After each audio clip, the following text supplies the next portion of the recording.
He wants what your parents want. What do you want? What do you want? It's not that simple. What do you want? What do you want? Get the fuck! You think I'm playing games, man? Hey, I'm fucking somebody else.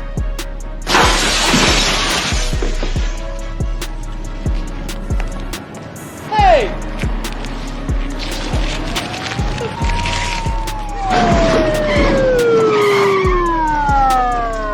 You see this? I can describe all of them. Please move to the side of the car. Put your hands on the book.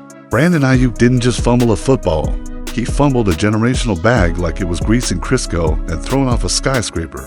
1 minute, he's on top of the world, catching passes in the biggest game on earth. The next minute, the dude is basically saying, "Take the money back, I'm good." Who does that? Who looks a $120 million contract dead in the face and responds like he just got offered coupons at Applebee's? This is one of the fastest NFL career detonations we've seen since Antonio Brown discovered Facebook Live. And what makes this story so insane is that none of it happened overnight. The warnings were blinking in neon from the beginning, but to see how the meltdown unfolded, you have to go back to where everything snapped. Las Vegas, February 11, 2024, Super Bowl 58, a stage where legends are made, and as it turns out, where bank accounts get murdered. The San Francisco 49ers walk off that field defeated, again. Second Super Bowl loss in 5 years. And Brandon Aiyuk is that dude, catching in between the scenes, breaking tackles, got breakaway speed, exceptional route runner, 1,300 plus yard receiver, not to mention 17.9 yards per reception. Second in the league to who? George Pickens of the Steelers. I love this. We need this. And there's Brandon Aiyuk, a top-tier weapon, walking to the tunnel with only 3 catches for 49 yards. Meanwhile, his homeboy, Drayshawn Hudson, is watching like a parent who just spent $15,000 on AAU basketball tournaments, only for his kid to put up 2 points and a turnover. Dude gets on Instagram and basically screams, "Why does your all-pro 1,300-yard receiver only have 3 catches in the Super Bowl?" And honestly, a fair question. Then the dominoes start falling. Aiyuk gives an emotional interview, voice shaky, eyes heavy, trying not to crack. It ends with a quick thank you, and he walks away. The next day, his girlfriend hops on TikTok like she's leaking CIA intel. She posts a video basically saying, "This might be the last time we touch this stadium." Translation, "Pack your bags, we're leaving." Then Hudson jumps in again with another post. "This is exactly why we're leaving San Francisco." Breaking news out of the Bay Area. I was just driving in my car and Brandon Aiyuk 2026 guarantees were voided by the 49ers. Now, 15 months after signing a 4-year deal extension worth $120 million, the two sides appear headed towards a stunning divorce. I didn't know you could get divorces in the NFL. I thought this was only things that happen in marriages. But I think this means Brandon Aiyuk is no longer a 49er anymore. This diva is finally off of my team. For a man coming off a career year, it looked like a breakup that was already halfway written. Reporters ask Aiyuk if he wants to stay. He says, if that's the right move, yeah. The man answered like he was being offered cafeteria broccoli. That's an answer you give when your girlfriend asks if you want to go furniture shopping, cold, emotionless, barely blinking. And from here, the road downhill was greased like an Asian massage parlor.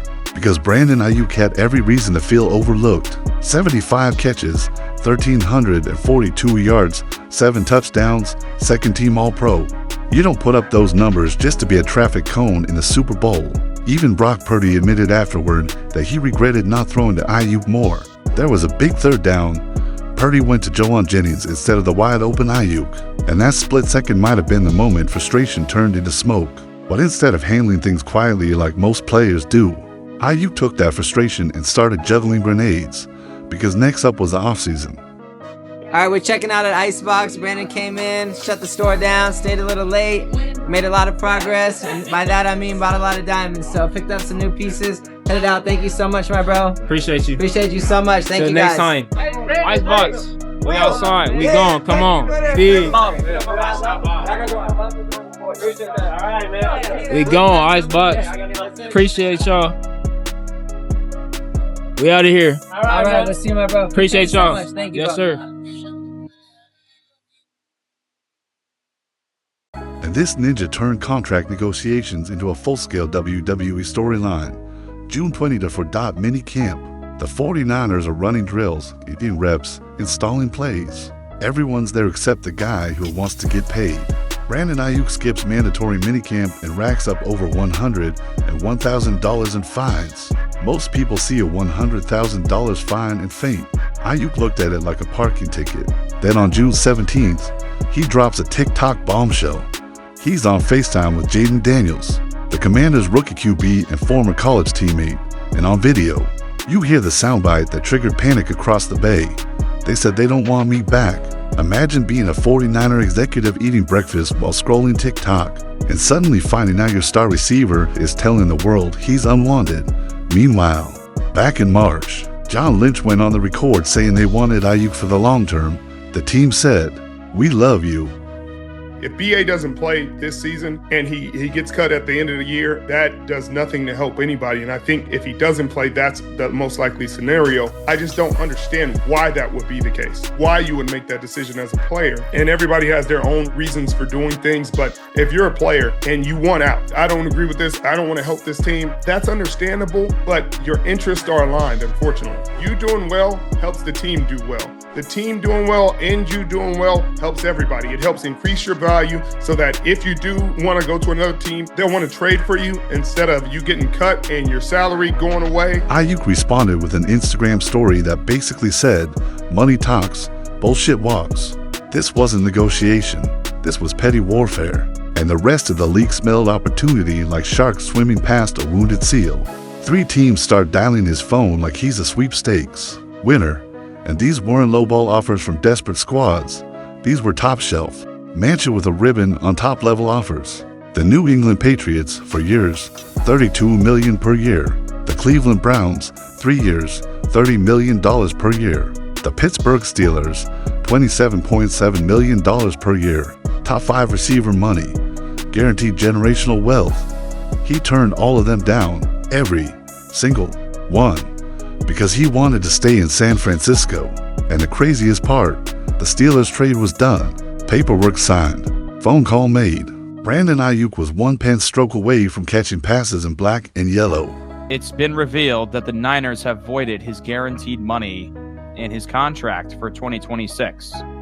And, I saw videos of him buying jewelry, and I don't know, apparently he's not attending meetings and he's blowing off the team. He's not taking his rehab serious. I mean, all these accusations coming out, who knows what's true, but it has been confirmed that they they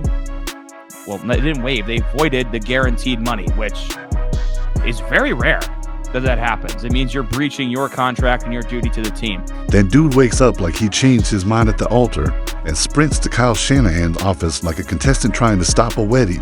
Shanahan literally had to run across the building to stop the front office from finalizing the trade. They hand him a contract ultimatum right there. Sign now or get shipped to Pittsburgh.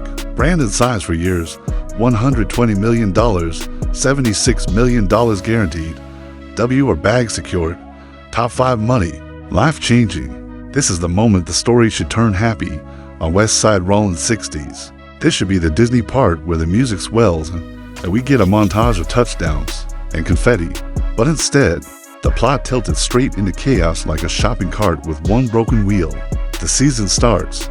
Aiyuk comes out looking like he installed butter on his gloves. Threw for games, 20 for receptions, 227 yards, 0 touchdowns. People start whispering that missing camp might have left this ninja behind. But then came the shorts incident. Bro, look in the cam, bro. Flip the cam. He got me vlogging. What? They said they don't want me back.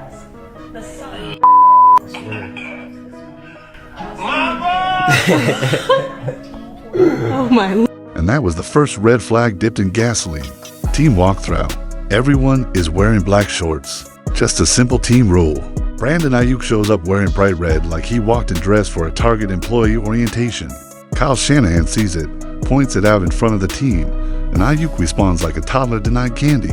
He takes off his shoes, rips off the red shorts, throws them, and changes into black ones right there on the field. You just signed a $120 million contract and you're fighting over shorts. That's like buying a Lamborghini, then arguing over gas prices ... But then week 5 hits. 8 catches, 147 yards. He finally looked like the guy they paid. Fans are thinking, he's back, but football doesn't care about stories. It cares about physics. And on October 20th, 2024, physics came for this ninja like a scorned baby mama. Chiefs versus 49ers, Super Bowl rematch. Second quarter, Brock Purdy hits Aiyuk over the middle. Ocho, Aiyuk doesn't play again for the Niners. He would have been paid $48 million to appear in 7 games after signing an extension. Ocho, this is one of the most strangest things I've ever heard. It's being reported that he told the NFLPA, do not appeal it. I don't know what's going on. That a guy would forego this kind of money, Ocho. I don't know. And look, you're a receiver, and so you could probably speak to the mindset or the psyche of what's actually going on. But I've never heard of anything like this, Ocho. This is even strange for me. He cuts upfield. 2 defenders collide into him at once. One goes high. Jamari Connor goes low. His right knee bends in a direction human legs should never bend. And instantly, trainers sprint out. He's down for minutes. Stadium silent. And the season is over in one play. MRI confirms torn ACL, torn MCL, possibly more damage, 7 games, 25 catches, 0 touchdowns. The contract that once looked like generational wealth suddenly looked like a ticking time bomb. Then things got stranger. Reports surfaced that Aiyuk was showing up to the facility early in the mornings, but leaving before anyone else arrived, not attending meetings, not participating in team activities. Teammates tried calling, coaches tried reaching out, organization reached out. Brandon Aiyuk went ghost like he snitched on the Colombo crime family and got sent to a cabin in Wyoming. We're starting to learn exactly why the 49ers voided Brandon Aiyuk's guarantees in July. According to ESPN's Jeremy Fowler, it wasn't because he missed meetings. It's because Aiyuk ghosted 49ers supervised rehab assignments that they wanted him to attend. And as a result, he still hasn't been cleared to play. They feel he's malingering, that he's slow playing his recovery.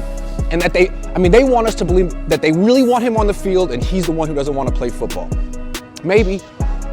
It's also possible that they want to trade him. And while the world was wondering why he went silent, the 49ers front office discovered something that flipped the entire situation upside down. There was specific language in his contract. To receive his 2026 option bonus, $24.935 million, he had to attend team activities and meetings. Without an excused absence, he didn't. And so the 49ers did what no one expected. They voided $26 million in guaranteed money. Poof, gone. Just like that. And the part that made the NFL world stop in disbelief, the Players Association asked him if he wanted to fight it. A grievance could have saved him tens of millions. Brandon Aiyuk said no. He didn't want to challenge it. He didn't even blink. Just accepted the loss like it was nothing. A ninja who once fought tooth and nail to get paid was now letting $26 million walk like a stray dog into traffic. A few teams I spoke to believe Brandon Aiyuk is slightly more tradable with the voided guarantees, though with the option money still technically on the books, reworking his deal altogether would be the preferred method. Fowler goes on to say a few people I've checked with believe an issue was Aiyuk's failure to show up for rehab appointments during the offseason. Either he didn't trust the Niners trainers or didn't want to show up. Either way, an unwillingness to properly rehab a significant injury as the team sees fit. In just 15 months, Brandon Aiyuk went from all-pro Super Bowl talent to a wide receiver with 7 games, 0 touchdowns, a blown knee, and $26 million evaporated like water on concrete in July. New England offered $32 million per year. Cleveland offered $30 million. Pittsburgh offered $27.7 million. He said no to all of them. Then he got the contract he wanted in San Francisco and still lost the guaranteed money anyway. He fought the world for that payday, then handed it back like a library book. He is now entering free agency in 2026, age 27, coming off the lost seasons. With injury concerns and a diva label sticky as glue, teams will call, sure, talent buys opportunity, but $30 million per year isn't happening again maybe 10 to 15 million on a prove-it deal. Incentives heavy, risk high, and the worst part, this entire thing was avoidable. Are we ever going to see him back on the field this year? I think it's up to Brandon Aiyuk. And look, these fines and the guarantees were taken back because of him not doing what he's supposed to do in his rehab all the way back in camp. And he's continued to incur these fines. And I think the answer is, look, if Brandon Aiyuk tries to do what he needs to get back with the team, they're going to love to have him back. But if he continues to miss these things, not only do I not see him playing this year, his career in San Francisco is probably over. It's up to Brandon. All right, we'll find out then. We'll keep an eye on him and that. If he took any of those first offers, he still has generational wealth secured. If he handled frustrations privately, he probably stays the face of the franchise. If he stayed locked in through rehab on BD, he probably keeps the guarantees. One decision doesn't ruin a career, but a chain of them will choke one out faster than a Charles Oliveira rear naked submission. This isn't a story about talent. It's a story about timing, about ego, about how quickly a bag can slip away when pride is louder than patience. This ninja got everything he asked for, then he lost it all anyway. The NFL doesn't promise tomorrow. Opportunity doesn't reload. Sometimes you get one shot at the mountaintop, and if you turn your back on it, even once, the league won't wait for you to climb back. So you tell me, did Aiyuk sabotage himself, or did San Francisco mishandle a superstar? Drop your thoughts in the comments, because this is one story the entire league will remember. Alright my ninjas, y'all stay dangerous out there. I'm up out this bish. Peace.